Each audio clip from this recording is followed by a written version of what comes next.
فخر امام ٹو کی اصطلاح میں نے خاص تناظر میں استعمال کی تھی۔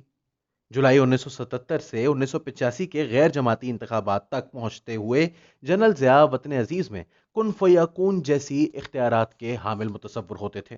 انہوں نے طے کر رکھا تھا کہ ان کی خواہش کے مطابق بحال ہوئی قومی اسمبلی کے اسپیکر خواجہ صفدر ہوں گے۔ سیالکوٹ سے ابھرے مذکورہ سیاستدان کو انہوں نے کئی برسوں تک اپنی نامزد کردہ مجلس شورا کم چیئرمین بنا رکھا تھا۔ وہ ان کے کردار سے مطمئن تھے اور اس امر کے خواہاں کہ نو منتخب اسمبلی کو بھی وہ ان کی خواہشات کے مطابق چلائیں۔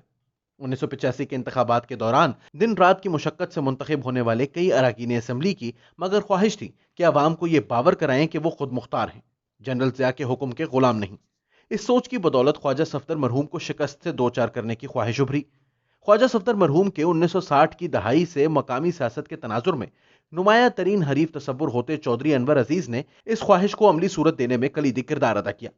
سیاسی مبصرین کی اکثریت کا اصرار تھا کہ جنرل ضیاء کے نامزد کردہ اسپیکر کو شکست دینا ناممکن ہے۔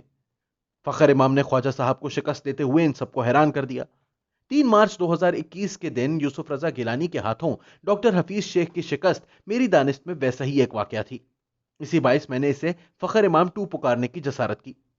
مذکورہ اصطلاح کو استعمال کرتے ہوئے ایک لمحے کو بھی مجھے یہ گمان نہیں گزرا تھا کہ خواجہ صفدر کے مقابلے میں فخر امام کا انتخاب انقلاب فرانس جیسا تاریخ ساز واقعہ تھا۔ یوسف رضا گیلانی کی کامیابی بھی اسی تناظر میں محض حیران کن ہے۔ یہ دو واقعات اگرچہ یہ پیغام دیتے ہیں کہ نام نہاد غیر مرئی قوتیں سیاسی منظرنامے کو ڈرامے کے لیے لکھے اسکرپٹ کی طرح سیٹ یا مرتب نہیں کر سکتی۔ خفیہ انتخاب کے دوران حیرتوں کے امکانات اپنی جگہ موجود رہتے ہیں۔ وہ نمایاں ہو جائیں تو ان کے اسباب تلاش کرنا ہوتے ہیں۔ میں نے بھی طالب علم کی لگن کے ساتھ انہیں ڈھونڈنے کی کوشش کی۔ آج بھی بضد ہوں کہ گیلانی صاحب کا انتخاب کرپشن سے کمائی دولت کے بے دریغ استعمال کی بدولت نہیں ہوا۔ قومی اسمبلی میں تحریک انصاف کی نشستوں پر بیٹھے بے تحاشا اراکین ان دنوں بہت پریشان ہیں۔ مہنگائی اور بے روزگاری میں مسلسل اضافے کی وجہ سے وہ اپنے حلقوں میں جاتے ہوئے کتراتے ہیں۔ اکثر اضلاع میں مقامی انتظامیہ ان کے فون سننے کو بھی تیار نہیں ہوتی۔ ترقیاتی کاموں میں تیزی لانے کے لیے قومی خزانے کے کلید بردار ڈاکٹر حفیظ شیخ ان سے ہاتھ ملانا بھی گوارا نہیں کرتے۔ ورلڈ بینک میں اعلیٰ عہدوں پر فائز رہے ٹیکنوکریٹ ہیں، نہایت رعونت سے مصر رہتے ہیں کہ قیمے والا نان کھلا کر قومی اسمبلی میں در آئے سیاستدانوں کو علم معاشیات کی مبادیات تک کا علم نہیں۔ وہ معیشت کے میکرو اور مائکرو پہلوؤں کی بابت سرسری علم بھی نہیں رکھتے۔ ایسے لوگوں سے گپ شپ میں وقت ضائع کرنے کی ضرورت نہیں۔ ایک زیرک اور کائیاں سیاستدان ہوتے ہوئے یوسف رضا گیلانی نے ٹیکنوکریٹ کے رویے کے خلاف ابلتے غصے کو ذہانت سے استعمال کیا اور سینٹ کے رکن منتخب ہو گئے۔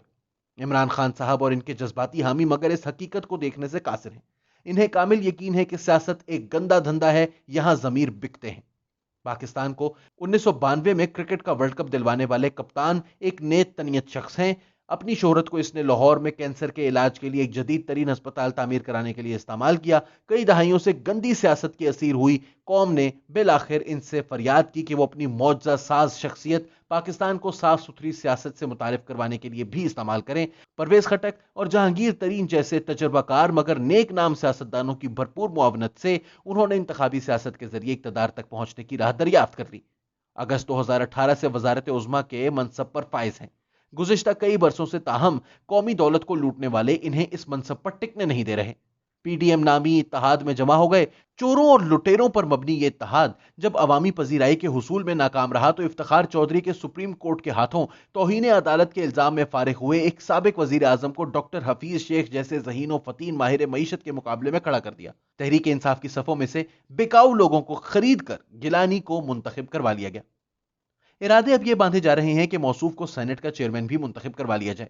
ایوان بالا کو جبکہ گزشتہ 3 برسوں سے بلوچستان سے ابھرے صادق سنجرانی احسن انداز میں چلا رہے تھے۔ سنجرانی صاحب کو وفاق کی سطح پر جو شہرت اور نیک نامی نصیب ہوئی ہے، اس نے بلوچستان کے احساس محرومی کے ازالے کا بندوبست بھی کر دیا۔ اس صوبے میں متحرک علیحدگی پسند اب منہ چھپاتے پھر رہے ہیں۔ بلوچ نوجوانوں کو پیغام ملا ہے کہ وہ اپنی تعلیم پر توجہ دیں، پاکستان سے محبت کریں، وہ صاف ستھری سیاست میں دل و جان سے حصہ لیں تو ایک دن سنجرانی صاحب جیسا مقام و مرتبہ بھی حاصل کر لیں گے۔ عمران خان صاحب اور ان کے حامیوں کو دکھ یہ لاحق ہے کہ سازشی اور بدعنوان سیاستدان یوسف رضا گیلانی جیسے کرپٹ ترین شخص کو سنجرانی صاحب جیسے محب وطن کے مقابلے میں سینٹ کا چیئرمین بنواتے ہوئے غداری کے مرتکب ہو رہے ہیں۔ مزید بدقسمتی یہ ہو گئی کہ سینٹ کی خالی ہوئی نشستوں پر حال ہی میں ہوئے انتخابات کے بعد اپوزیشن جماعتوں کی ایوان بالا میں اکثریت کمزور ہو جانے کے باوجود برقرار رہی۔